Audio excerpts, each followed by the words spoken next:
Welcome to Sweet Valley Diaries, the podcast where the rich get richer and the prettiest girls get to have two boyfriends.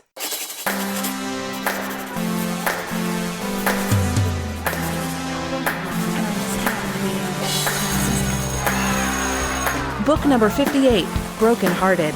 Who is Elizabeth's true love? So does that make me Miss America? Oh, hello, gladiators. Welcome to Sweet Valley Diaries. I'm your host, Marissa Flaxbart, and I am joined once again by Shey Zanotti. Hello, Shey. Hey, Marissa. So, Shey, you were a guest on Sweet Valley Diaries once before, way back when Family Secrets, I believe, where Kelly Bates was in town having a rough time of it. Yes, the identical cousins. Yes, and when you were a guest on that episode, there were some people who wrote to me that were really excited that I had found another guest that was knowledgeable in the ways of Sweet Valley High. So I was really thrilled to ask you to be back again to talk today about book number 58, Brokenhearted. And I hope it wasn't too painful for you. I hope you were not brokenhearted after having read this book. A little. It's an upsetting book. Well, we will dig right into it. As I was telling Shey before we got started, Gladiators, one of the reasons why I thought this would be a good opportunity to have her back, if she was willing, which thank you, Shey, for being willing, was that I know you are a big fan of Mr. Jeffrey French, and everything about like the cover of this book and the tease for the previous book is pointing to maybe like final moments for Jeffrey in terms of being Elizabeth's boyfriend. So I thought your presence could be a strong counterpoint to my typically vociferous pro-Todd perspective, which, you know, we'll get into, but I think it might actually make so much sense to talk a little bit about the cover of the book right off the bat. It's given me, first of all, I just have to get this out of the way. They're giving me real Children of the Corn vibes here. Yeah, I thought that too. I'm like, oh, this is a lot of blondness. They're so blonde. And I don't even have like a particularly faded copy of the book. Sometimes they fade to an even paler, blonder look than they usually have. But boy, Jeffrey has never looked so much like Hitler Youth. I mean, I'm sorry to project that onto blonde people everywhere, but it's almost like Flowers in the Attic. Well, so he looks pretty sad. He also looks kind of like he is staring into empty space as if he has lost his vision. Which that's not a part of the book, Gladiators. We wouldn't put it past Sweet Valley High. In fact, like, buckle up for a few books from now. Spoiler alert. But also we have this shirt that he's wearing, which, I mean, that pushes us straight back into the 80s, I guess, if we were thinking that maybe this was from a different era. Never. Can we describe this shirt that Jeffrey's wearing? I mean, it's blue. He's got blue and green vertical stripes on like a button-down shirt, but the shades of blue and green are very close to each other. I think Elizabeth looks probably to represent her eyes. Yes. And you know what? The shirt, the like blue-green of her eyes. Yeah, sure. The aquamarine together. And it really is, Elizabeth looks stunning on this cover. She's got that sad pathos look in her face, but boy, she's looking pretty. This book had a funny line that I thought would be useful to us for future covers. Sometimes on these books, it can be a little bit challenging to figure out which one of the twins is which on a cover that has both of them on it. And so I thought there was like a handy little guide very early on in this book where it said, the twin in the wild zebra-striped miniskirt had to be Jessica, while the twin in conservative khakis and a comfortable short-sleeved cotton shirt was bound to be Elizabeth. And that's not describing a literal thing that happens. That's just like Jessica thinking about how, like, what's a good rule of thumb to be able to tell the difference between the two of them. But it sounds like Elizabeth works at Target. Yes, khakis and just like a sensible shirt, and she's wearing like a button down like chambray kind of a shirt in this cover, and has her nails noticeably unpainted. So anyway, they both look very sad on the cover of a book called Brokenhearted, Jeffrey and Elizabeth. Yes. But I mean, they look like a couple who's lost their child tragically or something. Yeah, like something. I having not read this book before, part of me was like, is Jeffrey gonna die? Like, is Jeffrey going to move away? Like, how is this being handled? Like, what's going on here? And the cover of the book certainly leads us to wonder. Although the subtitle, "Who is Elizabeth's True Love," doesn't point to any other like greater intrigue, certainly. At the end of last week, we had this big tease. Turns out Todd Wilkins is moving back to Sweet Valley. Dun, dun, dun. So, Gladiators, if you didn't listen to last week's episode for some reason, now you know. That's what this one's about. And, you know, the subtitle of the book poses this question: who is Elizabeth's true love? How would we say Elizabeth is handling this dilemma at the outset of the book?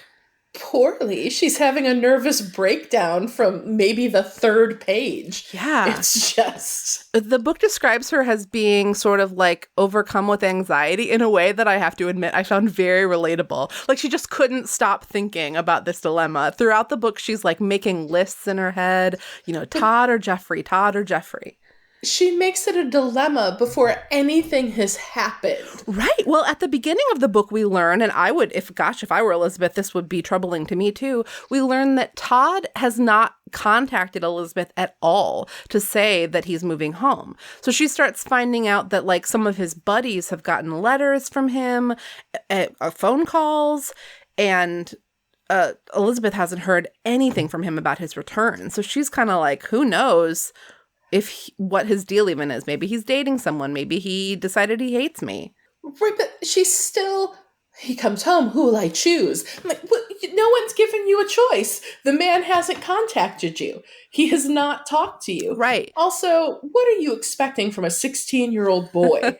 Like, how many handwritten letters do you want from a 16-year-old boy? Well, she's definitely starting from this position of, you'd think that the sensible, like the most sensible version of Elizabeth starts out this whole dilemma by thinking, you know what, there's not a problem until there's a problem. So Jeffrey's my boyfriend. I'm just not going to think about Todd. When he shows up, if there's something, we'll cross that bridge when we come to it. But that is just not where she's at.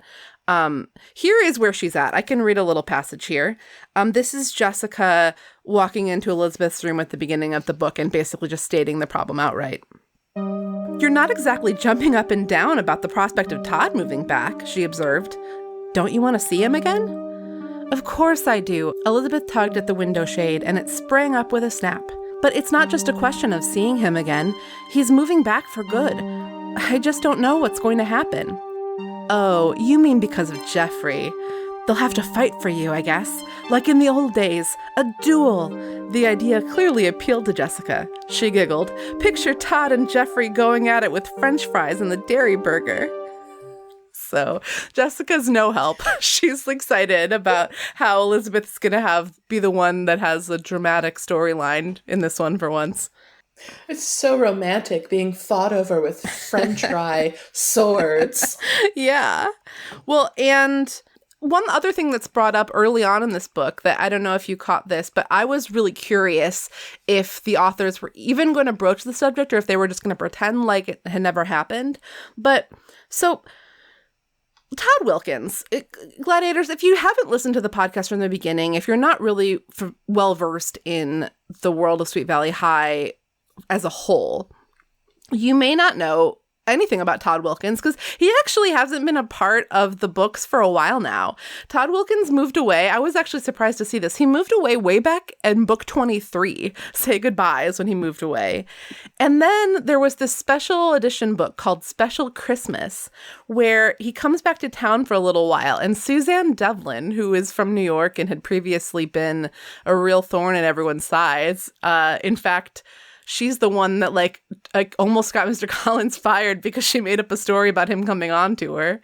She has reformed, and Todd falls in love with her in the special edition book, Special Christmas. And she gets mono, but they kiss. I don't know. It's all, it's a whole drama. Listen to that one if you haven't. Very special Christmas. It really is.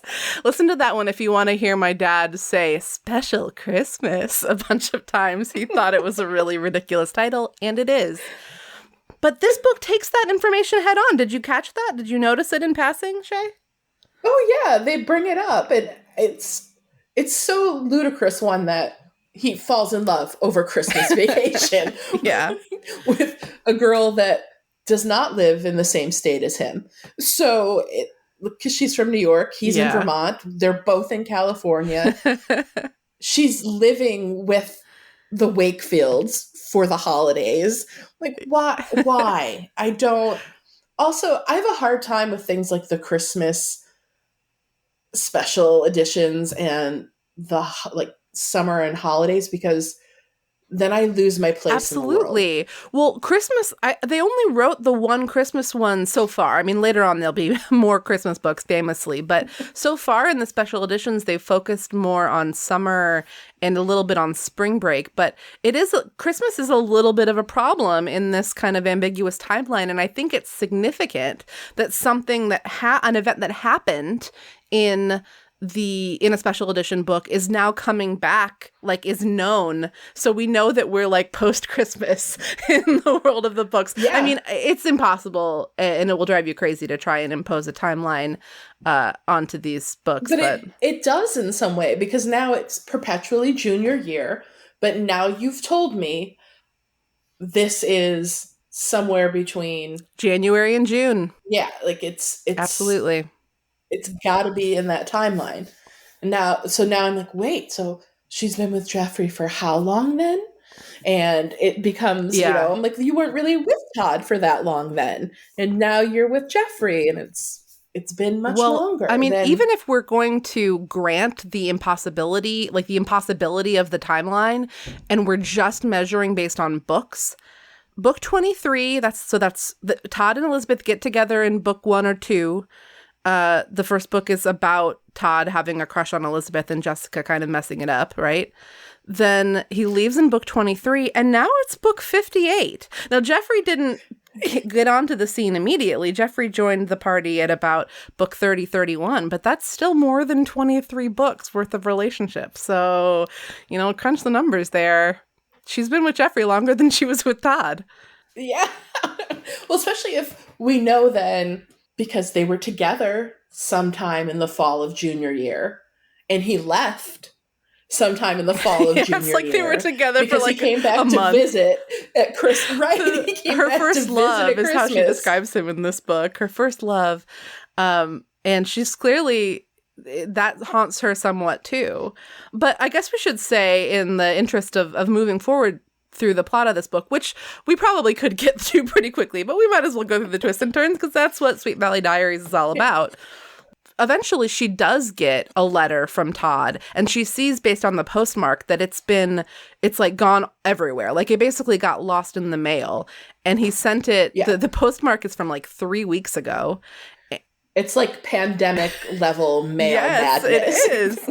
And for I don't know, global listeners, if this happened where you live, but here in the States, we had some issues with the mail during the pandemic. Not totally cleared up, but a little better now. But oh my gosh, trying to send something for a while, it was really up in the air. Anyway, the message is it's all about, it's this heartfelt letter from Todd, and it says, oh my gosh, if she'd actually gotten this letter, she really would have been under anxiety for a longer time, because it spells out, I'm not seeing anybody. I know that you are, but I still have feelings for you. I can't wait to see you. I'll be home on Sunday, the 15th or whatever it says. I might have made that up. Right. But and she's the first person he wrote to. It is kind of heartbreaking, because then this poor teenage boy who has put something on the line has been sitting there packing up going, wow, Elizabeth hasn't called me or written to me. I guess she hates me. And so that is actually a really interesting glimpse into Todd's mindset. So that's one boy. Then, of course, the other boy is Jeffrey. And this book also offers an interesting glimpse into his mindset because Jeffrey, it sounds like, has heard a lot about Todd, and it's all been like, oh, Todd's the coolest dude. He was a basketball star. Everybody, he's so great. He's our buddy. He moved away. So Todd is this like big man on campus, hasn't heard that much from Elizabeth about what their relationship was like, but just sort of knows the only other guy my girlfriend has dated is this amazing guy named Todd, and now he's moving back to town. I mean, Jeffrey French is the best of us. So. Well, that will be borne out before the book is through. But so here's a glimpse of Jeffrey's perspective on Todd before Todd returns. Elizabeth has just kind of told Jeffrey that Todd is coming back. And Elizabeth, I guess to her credit, rather than just being like, Jeffrey, I know you must be worried about Todd, but you shouldn't worry about him. I love you the most. Elizabeth is like really carefully not saying that because she doesn't know how she feels. Like she's also not telling Jeffrey that, but she's just like, I can't lie to him. So instead I just will say nothing. Yeah. I don't know. It's morally gray, her decision. But okay, so here's Jeffrey's POV. What sort of threat was Todd Wilkins? When Jeffrey first started seeing Elizabeth, he knew there had been a serious romance in her past, but Jeffrey had never felt Todd's memory come between them, until now. And now it wasn't just Todd's memory that was troublesome, it was Todd himself, who would be back in town any day. And not only that, but he had a new and improved image. Apparently he used to be a nice, ordinary guy, a regular Sweet Valley High junior. Sure, he was a basketball star and all that, but he wasn't Superman. Now, though, Todd's dad had become a corporate president, and Todd would have an affluent lifestyle that impressed even Lila Fowler. So how about that? Shall we get into that business? I mean, I do want to talk about Todd being a basketball star because, one, again, timeline, their whole relationship happens in the fall of junior year. Maybe he was just really great on the JV team in sophomore year. Right. Like, was he a basketball star as a freshman, as a sophomore? Like, what has he done for Sweet Valley High? Because it's not basketball season. Man, he's been an ace on that team since 6th grade, you know? He's always been basketball right? Man. He had an early growth spurt. I don't know. We're just making up Todd stories now. But Todd's dad has become the president of something called, I want to say, Vivitronics? something like that. Something wonderfully 80s. And Todd is moving into, he's moving into a house on the same street as Fowler Crest. And he's not going to go to Sweet Valley High. He's going to go to a school whose the name of which I didn't really fully appreciate until I said it out loud a little bit before we started recording. Lovett Academy. Lovett, Lovett Academy. I don't know, Todd's this big shot. I mean, that seems like it has red flags of its own because we already have had characters when Roger Barrett became Roger Patman, it put a lot of strain on his relationship with Olivia Davidson, which this book doesn't mention that at all. Nobody's really that worried about if Elizabeth and Todd's relationship is going to be strained in the future because of, that might be fodder for the next books, we'll see, but not to get ahead of ourselves. Oh. But Todd going to Lovett Academy is especially interesting to Jessica, who is looking for a husband at 16 years old. This seems like an appropriate part of the podcast to talk about boys. It's a beautiful boys. I'm in danger of losing my head too. So here's something that Jessica thinks. I've got a few little passages here about this. If Elizabeth got back together with Todd, she would probably start spending some time with him at Lovett, and Jessica would join them. She had absolutely no qualms about playing the part of the third wheel. After all, she would only tag along enough to find a fourth wheel, her very own Lovett man. And then it goes on. She's ogling at a couple of Sweet Valley boys. Excuse me, you two. Jessica walked away from Aaron and Ken, flashing them both a big smile.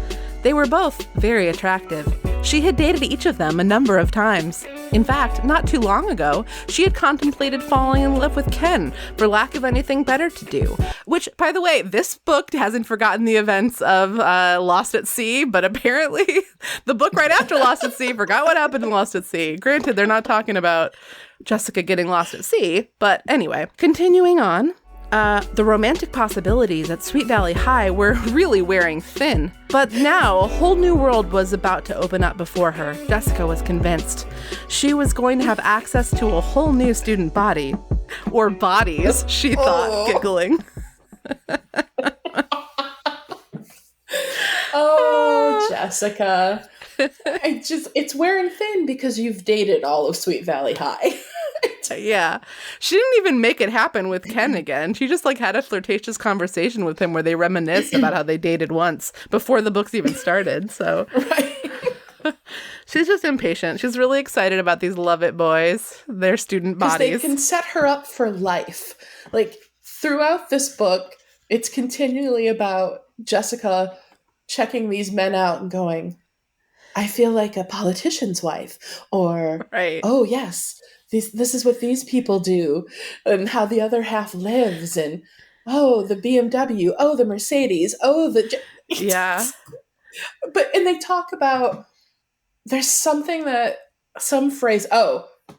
Elizabeth says something about the Wilkins were comfortably well off, just like the Wakefields. Yeah, that's before. I noticed that too. Comfortably well off is how they were. It's like, Jesus Christ, this town. So you're rich. Yeah. You're rich. Comfortably well off. Comfortably well off is code for upper middle class. So now Todd's going from being upper middle class to being just upper class. And so Todd shows up, he comes home, and he calls Elizabeth from the airport on a payphone. And is like, I'm going to drop my stuff off at the house, and then I'm coming straight over to you. And he shows up in a shiny black BMW. So whatever, his old Datsun he sold once upon a time. And now he's got a shiny black BMW. He's moving up in the world. Because it was just waiting at the house for him. Yeah, I don't know. And I would have thought it was a rental car or something, except he continues to drive it throughout the book. He's so thirsty because this girl has not responded to him for 3 weeks, and he's still calling her from LAX, being like, hey, I had to put money into this telephone because it's the 80s so that I can talk to you, and I'm going to come over, even though I know you have a boyfriend. Mm-hmm. Mm-mm. Yeah. And I mean, it's awkward for Elizabeth with Jeffrey. There's a lot of it would be so natural to just kiss Todd right now, but I can't kiss him because he's not my boyfriend, And then it seems like at a certain point she's kind of doubling down on spending time with Jeffrey too. If I just spend more time with Jeffrey, then that will make it clear to me that he's the one that is my boyfriend. I'll stop thinking about Todd. But this is where Jessica's scheming around Love It kind of factors in because, so Winston Egbert has a party at his house where it's basically in Todd's honor, hey, welcome back, Todd, and everybody comes, and that's where Jeffrey and Todd meet each other for the first time. Also, why is Winston having a party? How is all of Sweet Valley High suddenly showing up for Winston's party? Well, I think it's really for Todd. But it's interesting you mentioned that because I don't know if this will have come across in the podcast, but there's this undercurrent that has popped up throughout the series, but never really gotten its own kind of storyline, that it seems like Winston and Todd and their parents are really good friends. Winston's mom was one of the first people that found out that the Wilkinses were moving home. When Todd comes back to town briefly and for a couple of books, he stays at the Egberts' house.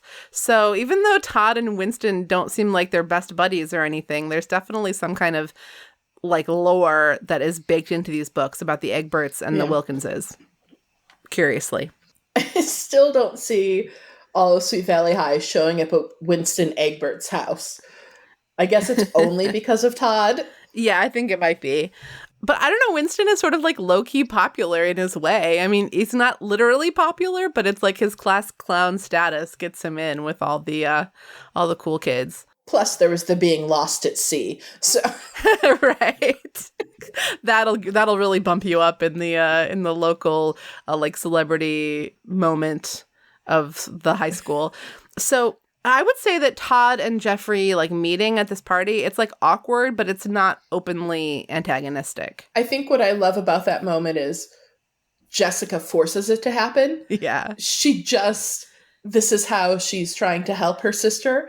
She's like, here, I'm going to bring Todd over. Look at them both, Liz. She's trying to send her like mental. Yeah, the book literally says if she sees them standing next to each other, it'll be easier for her to make a decision, which says a lot about Jessica's standards. Like her rubric for how she's judging men is purely based on like, let's have a lineup and we'll pick them that way. Which served her so well. She's run out of men at Sweet Valley High. Anyway, so now she's getting on to Lovett Academy, and she gets Todd to take them there one day, which I was like, what day is this, and why are they not at their own high school on this day? But Todd takes them around at Lovett Academy, which is in a nearby town called Cedar something. Yeah, it's called Ojai. They go up to Ojai. They go to a boarding school in Ojai. All right. Well, Ojai is coded as Cedar something. Oh, I think maybe this is where Jessica went with that boy that she was cheating on Aaron with in Two Boy Weekend. Every weekend is Two Boy Weekend for Jessica Wakefield. Well, and now for Elizabeth, too, apparently. So at this party, there are a few people around, right? There's somebody named Courtney Kane, who Todd has been spotted with at the country club. His parents are members of the country club now. And that's slightly troubling, but all the reports of this are kind of like through Lila Fowler, so Elizabeth's trying not to give it too much credence. So Courtney Kane is there, and there is a fellow named Sheffield Eastman. Sheffield Eastman enters the scene thusly. "Todd, I see you brought Elizabeth," a deep male voice observed. Then the speaker chuckled. "Whoa, 2 Elizabeths." Jessica and Elizabeth both turned and looked right into the clear blue eyes of a boy who could have passed for a young Paul Newman. Elizabeth felt Jessica elbow her sharply in the ribs.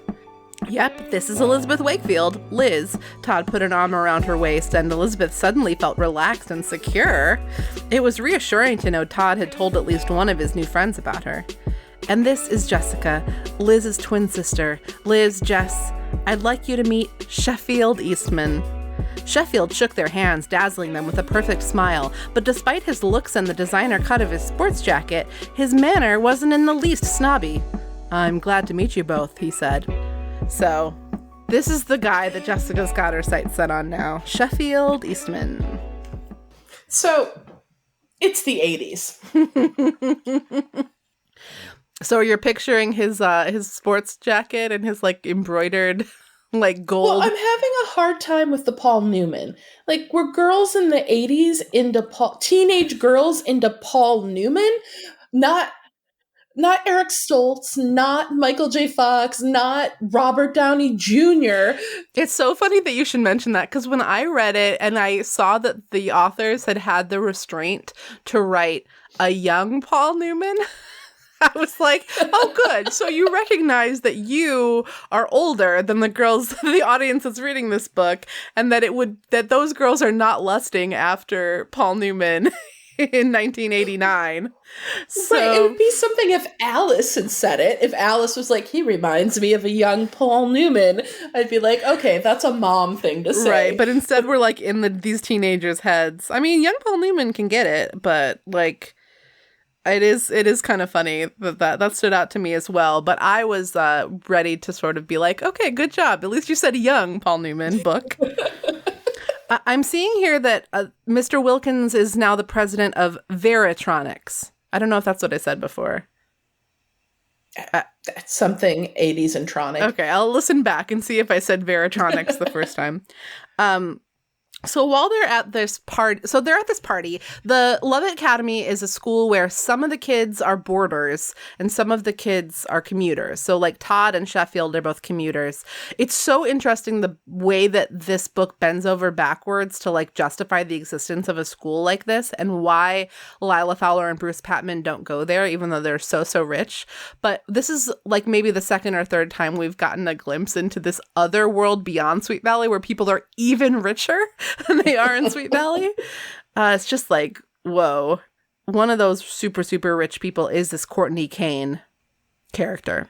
I mean, Courtney Kane couldn't be more 80s or else like a Batman villain. Yes, definitely sounds like a Batman villain. Like, I wonder what her alter ego is. Mm-hmm. She's like, horse girl. Yeah, yes.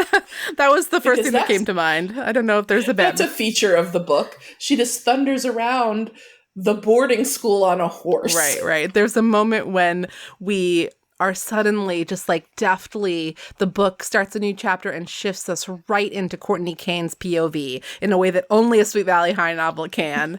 All out of nowhere, this character that did not exist before this book gets her own POV, and we get to see that she is up to no good.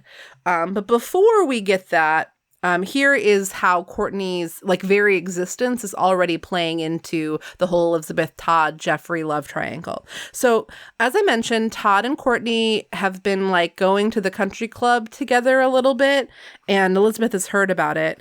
And Todd's like, listen, my parents kind of want us to hang out together because she's the daughter of somebody that's, her dad is the chairman of the board for Veritronics, okay? Elizabeth paled slightly. So what you're saying is that you had to be Courtney's date because of your dad's new position, kind of like having to attend private school. And playing tennis at the club, she added silently. Exactly. Todd appeared relieved that Elizabeth understood. It's all pretty dull, Liz. This school and that reception last night, believe me, I'd much rather be hanging out at the Dairy Burger. As they made their way to the refreshment table for a drink, Elizabeth wished she could believe Todd, but it didn't look dull to Elizabeth. Todd seemed to be enjoying himself. Which was fine, Elizabeth decided firmly. She was dating another boy and had absolutely no claim on Todd, and really, he must think she was naive if he expected her to believe that escorting rich, beautiful Courtney Kane was a chore to him. Why doesn't Todd just come right out and say it, Elizabeth thought, accepting a glass of iced tea garnished with lemon. He had only invited her to Lovett today because he felt it was the polite thing to do, but taking her and Jessica for a tour and letting them tag along at this party, that was the real chore. So Elizabeth is like, I might as well face it. Todd's lost to me. This is like halfway through the book. She's doubling down on Jeffrey based on just like things that she's making up in the moment. She's doubling down on Jeffrey, who is her boyfriend, and is upset. Even though in her head she's like, how will I ever make a choice? No one has asked her to make a choice. No one has asked for this. Well, Todd even tells her at some point, I don't remember if it's before or after this, like, I will wait for you. And Elizabeth is like, no, Todd, that's not fair. And he's like, I don't care. Whatever. I do what I want. And I'm going to wait for you to not be dating Jeffrey anymore. Like, not just I'll wait for you to make a decision, but basically, like, I'll wait for you to be free. So bizarre. Yeah. So creepy. Especially from a 16-year-old when you're a boy. hot commodity like Todd, you know? Yes. As the book continues, we do get that POV from Courtney Kane, where she's riding a horse called Moonshadow at school, and the like school stable master is like, you better be back in an hour, and she's like, maybe, and she rides a horse to go over to wherever Sheffield Eastman is playing tennis with his brother, whose name is Kent. So it's very rich white people in the 1980s at this point. Or maybe still today, I don't know. But here's something that Courtney thinks. It was a beautiful sunny Monday, And everything's going my way, Courtney thought, smiling. She recalled her conversation with Lila Fowler at the country club on Friday. Lila had been shameless. She might as well have taken notes. But after all, that was what Courtney wanted. She wanted Lila to absorb every word and then repeat them syllable for syllable for Elizabeth Wakefield's benefit. Poor Lila, Courtney said out loud to Moonshadow, ducking her head to avoid a low tree branch. It really is too bad her father didn't send her to love it. She has everything in the world going for her, but she could use a little polish. This is Courtney talking to a horse about Lila Fowler. I just want to highlight that. Talking to a horse about Lila Fowler. What are these grounds? Like, she takes off.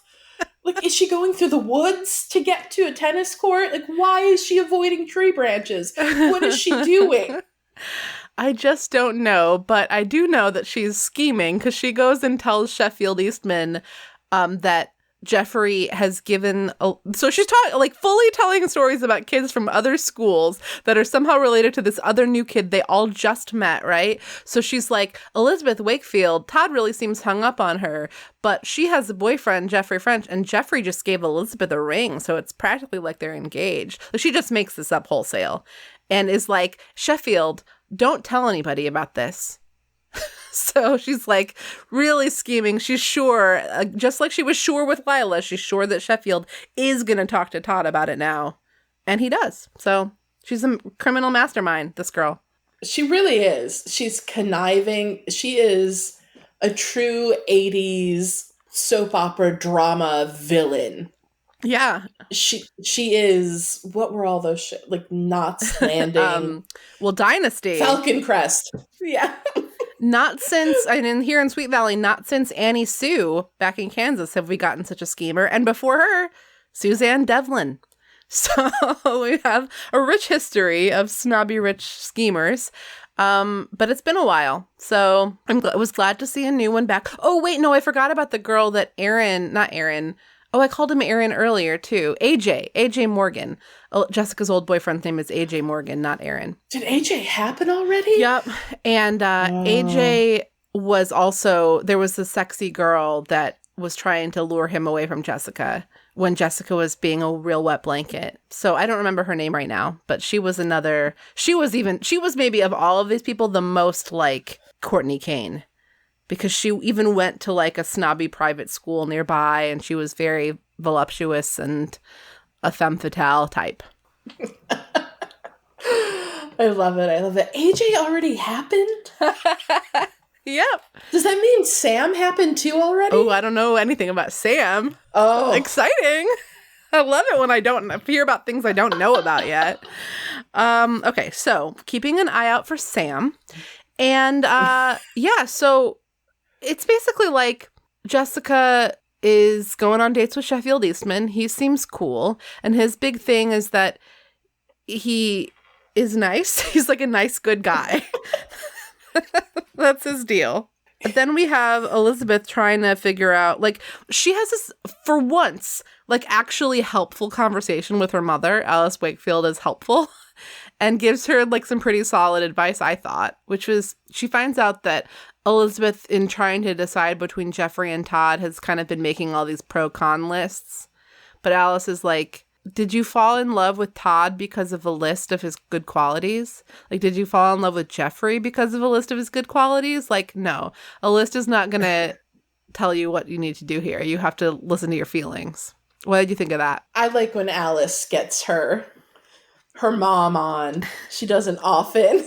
Right. Well, as long as we're talking about Alice Wakefield, who is a interior decorator, this book revealed a deliciously juicy home decor detail at the Wakefield's house that apparently they have a copper-colored refrigerator. I did not notice that. Yeah, that jumped out at me. I don't think that has ever been described as such before, and I was doing some Googling trying to see what the copper-colored refrigerator might have looked like, and still not totally sure, but it seemed like a 70s thing that was happening. It made me remember that we had a like Harvest Gold refrigerator when I was growing up, like very 70s.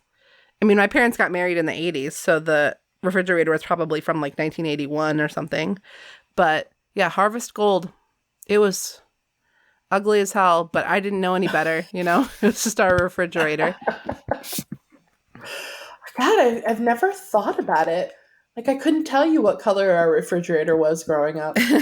Well, it's probably because it was likely a normal refrigerator color, like white or chrome. Yeah. What's happening, like what we're careening quickly toward here is that Todd Wilkins is having a big party at his house, of course, to like introduce his house and his like new status and everything, the fact that he's back to the town.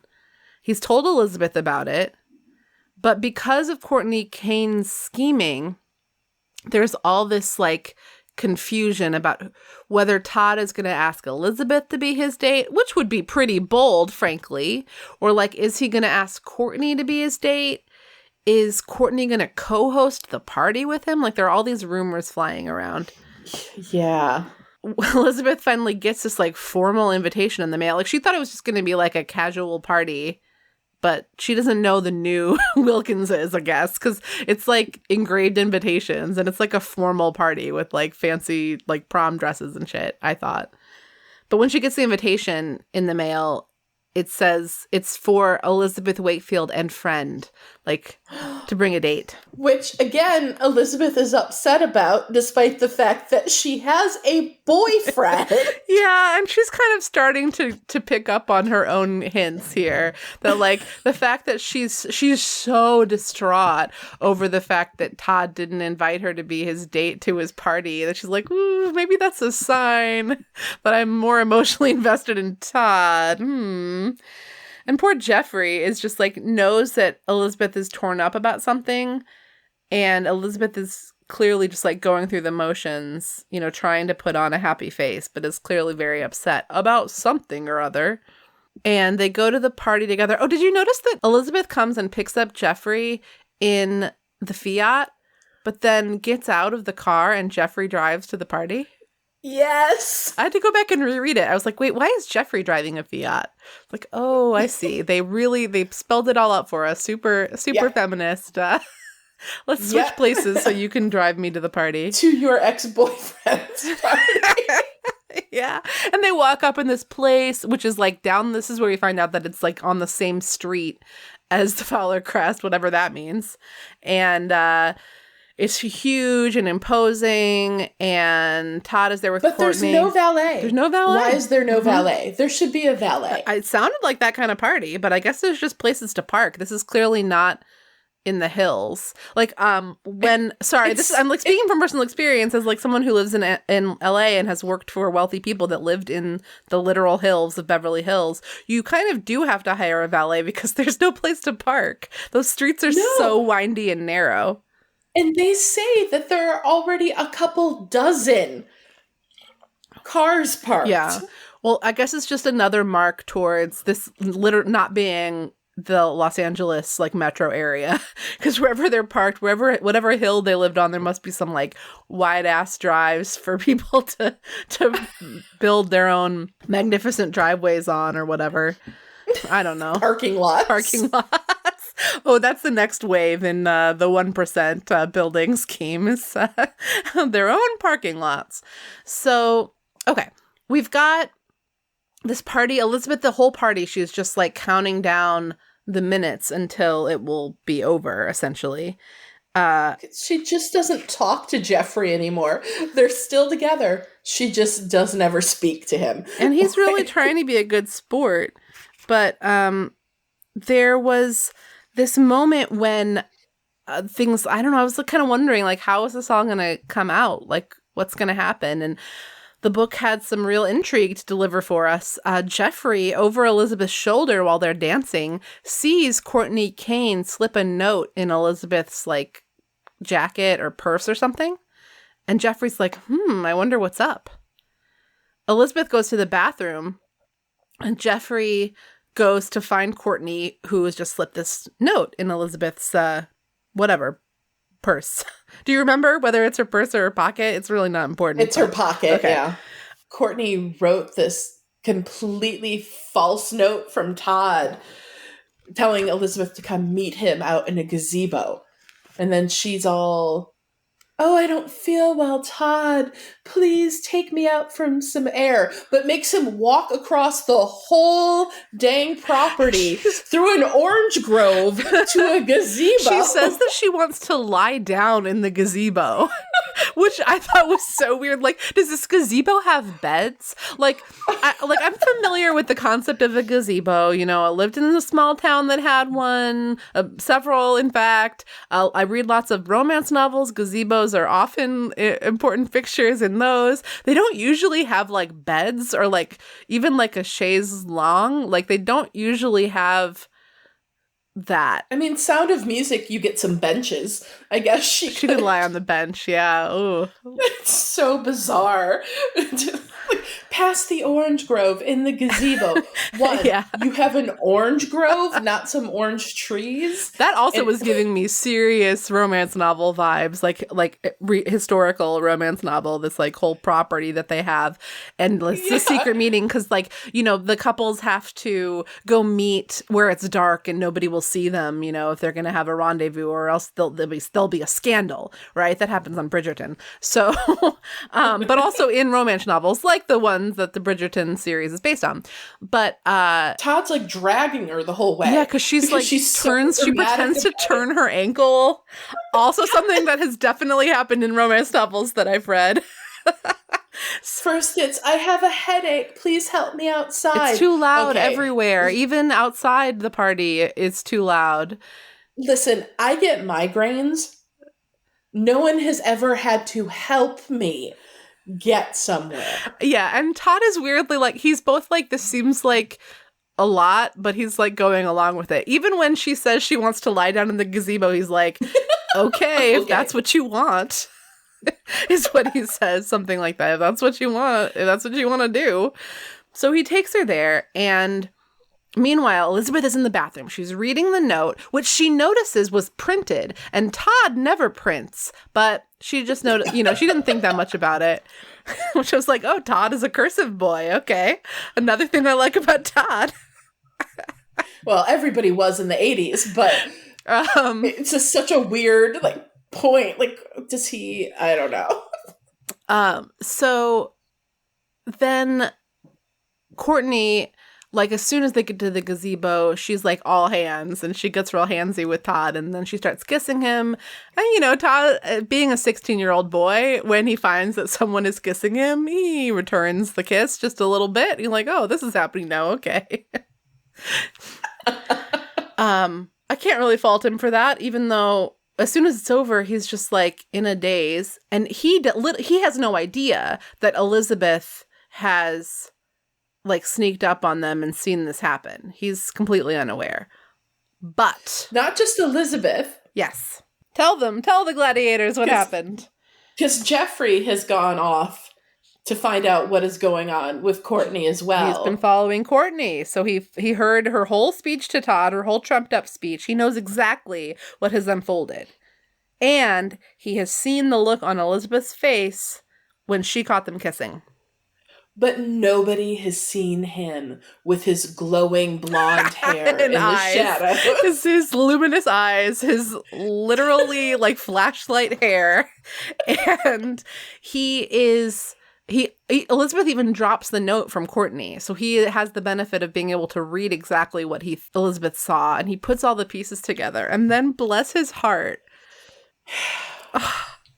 Because Jeffrey French is the best of us. Okay, so here's what Jeffrey thinks. Now I'm the one who has to make a choice, Jeffrey realized. Jeffrey knew whom he loved. Oh, love that grammar. Okay. Jeffrey knew whom he loved. Elizabeth was the most important person in his life, and he would do anything to keep her. And he could keep her by staying quiet about what he'd seen. She and Todd would never know how Courtney Kane had manipulated them. But I'd know, Jeffrey thought, heaving a troubled sigh. He knew he would pay for it every day, every time he was with Elizabeth. In order to have her all to himself, Jeffrey would have to shoulder a heavy load of guilt. He could keep quiet and feel guilty, or he could tell Todd the truth about Courtney's scheming and risk losing Elizabeth forever. And he goes on and thinks about how great Elizabeth is and thinks, Elizabeth had never let him down, and I can't let her down now. Jeffrey's throat ached with unshed tears. In the end, if I really love her, isn't it her happiness that's most important? I mean, that's it. But also, Elizabeth has been letting you down for weeks, Jeffrey. She has been with Todd in her mind that whole time. They even sort of kissed once, although both of them is like not counting it as real. Like, because their lips brushed, and I'm sorry. Like, not to pull out the rule book on kissing and, like, cheating behavior here, but I'm pretty sure if two people's lips touch, that means that they kissed. When I was in high school, I don't know, we were on a trip somewhere, and my best friend was with us, and there were always these, like, boys at hotels and stuff, and I definitely got into a situation where I was like, I don't know what happened, whatever, and I remember Christy Rouse looking at me by vending machines and going, did his lips touch yours? Then you kissed. Oh my gosh. I am so glad that you told that story. I live on Sweet Valley Diaries for an actual true life high school drama story. Yeah, and did they? Had they? I mean, yes. All right. I guess I was just very... So Christy was right. Christy was right. You had kissed, and Elizabeth and Todd kissed, even though it was like an accident. I don't know. She does not bring that up to Jeffrey. And she like runs away right after it happens. And they're both kind of like, I wonder if that's good or not. Like, is that a good sign that she ran away after we sort of almost kind of kissed? No. But a good sign for who? I don't know. It's all just so confused. Speaking of confused people, Elizabeth is really upset and confused. She leaves the goddamn party. She takes her Fiat and now she learned how to drive it again. I guess she drives it to Seca Lake, which this book is leaves Jeffrey there. Doesn't tell a soul. She's just like so distraught. She does look for him. She does look for him. That's true. But she can't because he's out hiding in the bush. She can't find him because little does she know he was like feet away from her the whole time. She drives mindlessly, like swerving in her lane. Like she should not be behind the wheel. And when the book describes where she drives, it's like she's at this like at Seca Lake at night on an abandoned road that you're not supposed to drive down, going towards a boathouse that's also abandoned. And I'm like, Elizabeth, you have been kidnapped so many times. I was like, what is going to happen? There's not enough pages for this book to have a whole kidnap and rescue plot, but this seems bad. It sounds like a horror movie waiting to happen. Also, this is some real, I mean, not to pull this card, like I've read every Sweet Valley book up to this one card, but like, why am I here if not to do that? And this is some real reverse engineering here of this book suggesting that this abandoned boathouse at Seca Lake was a really important place to Todd and Elizabeth. So important, in fact, that when Jeffrey is the like ubermensch, speaking of supermen, of the whole Sweet Valley High male universe, and tells Todd what happened, what Courtney did about the letter, all of that, Todd knows that since Elizabeth's not at her house, which is the first place he goes to look for her, she must be at the abandoned boathouse at Seca Lake. Yes, even though it's never come up before. Pretty sure it hasn't. I mean, listen, all these teens love the hell out of some Seca Lake. Like, they go to Seca Lake left, right, and center. But I never knew that an abandoned boathouse at Seca Lake was specifically Todd and Elizabeth's, like, special spot.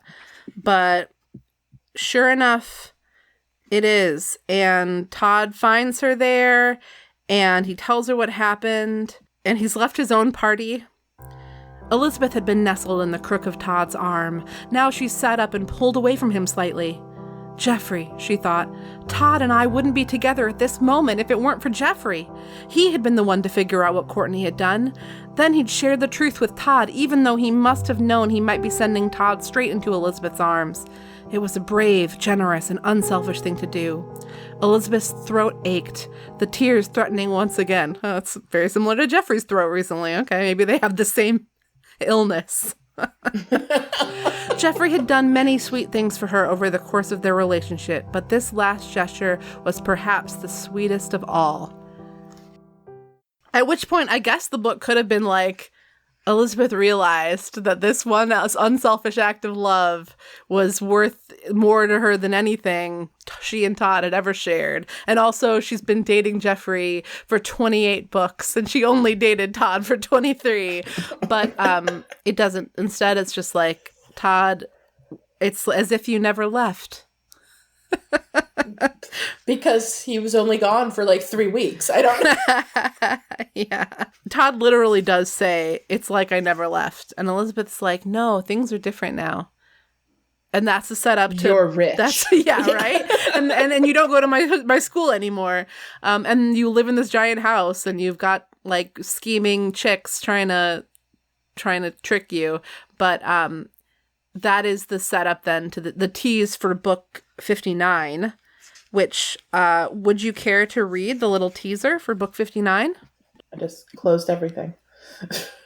Well, I want to, while you're pulling it up, let me just read the last couple sentences. She and Todd had shared the past and conquered the obstacles of the present. Their future together started tomorrow. I mean, I would argue that their future started right every second is the beginning of the future, but whatever. Semantics. And it would be, even better than their past. So some real bold time play from these books where time doesn't really exist. But anyway, go ahead.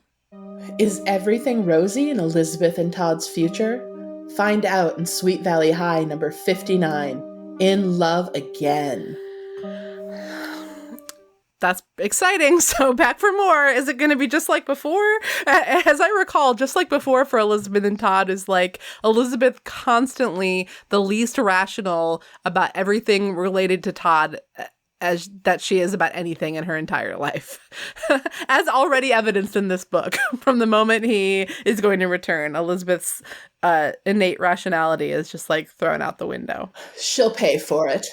Yeah, probably. Well, I mean, and whether or not, like, never mind. I don't even want to get into it. I was going to make a comment about Sweet Valley Confidential. Gladiators, if you ever hear me say something that seems to be disregarding the events of Sweet Valley Confidential, you can go ahead and just trust that I know what happens in Sweet Valley Confidential, and I just don't fully accept it. So...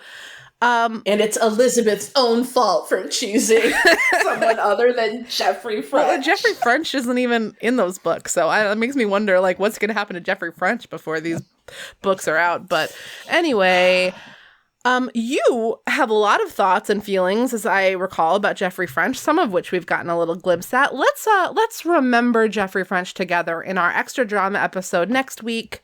For now... Do you have any thoughts about whether you're an Elizabeth or a Jessica? Or someone else? A Courtney Kane, maybe? I have always been an Elizabeth until we get to this book.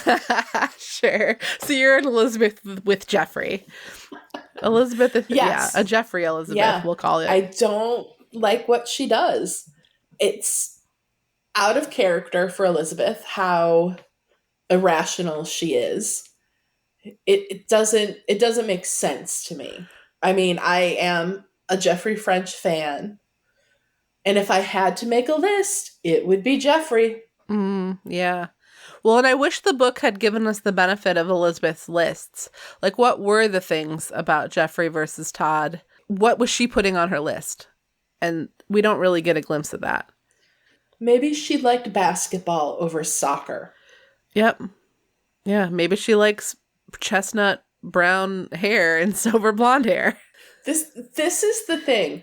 Jessica being Jessica, when she actually gets a relationship, I feel like is a way more devoted girlfriend than Elizabeth is. Interesting. Oh, well, we can't end this episode without letting the gladiators know what goes down with Sheffield Eastman. Okay, here's this. In closing, sort of.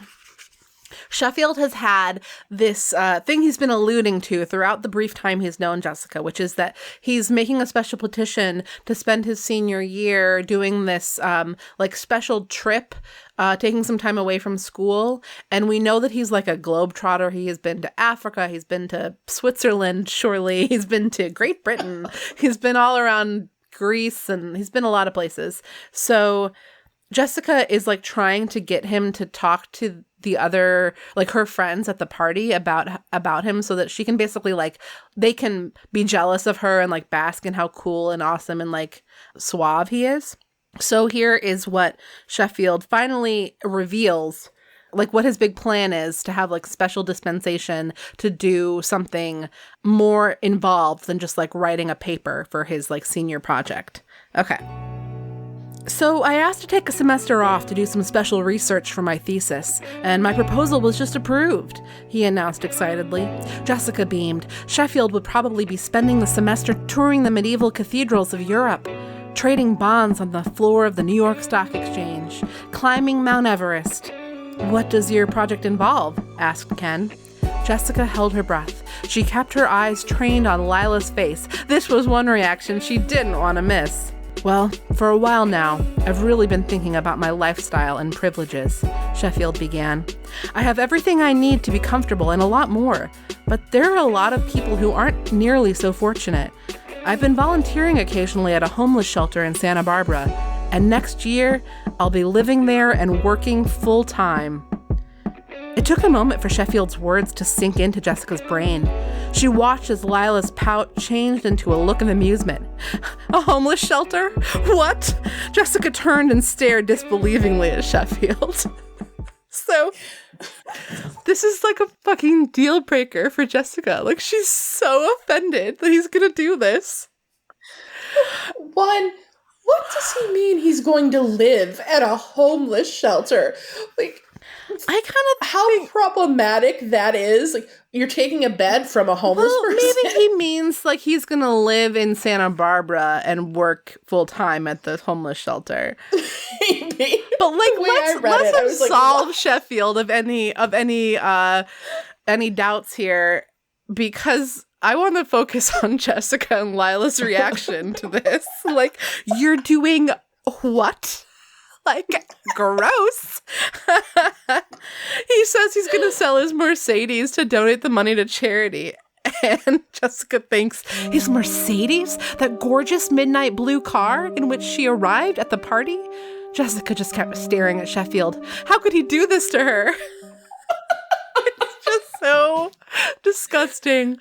Oh my God. Can you imagine the like I don't know, Gen Z like readers of a series like this, like reacting to the like charitable like good works of a male character? I don't know. Never mind. I think you should have a Gen Z reader on.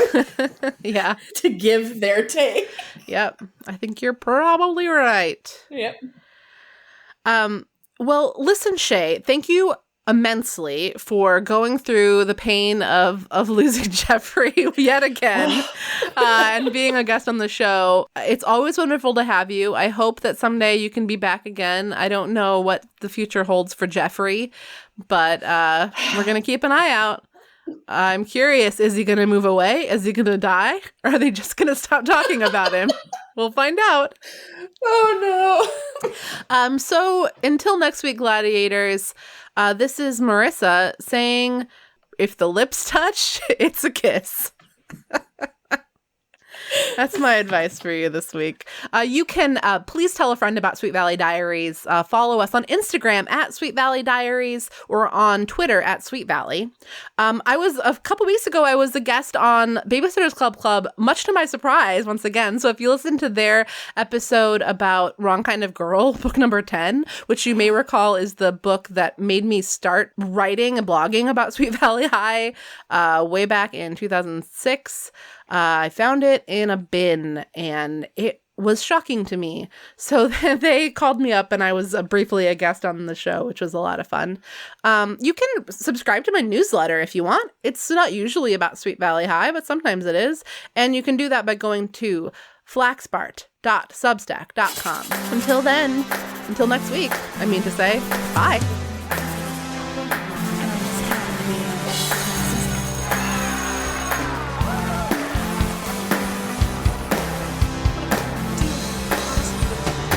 So does that make me Miss America? It is everything rosy in Elizabeth and Todd's future? Find out in Sweet Valley High number 59. In love again. Everything. All right, see if you can parse this message that I'm sending you. Oh, yeah.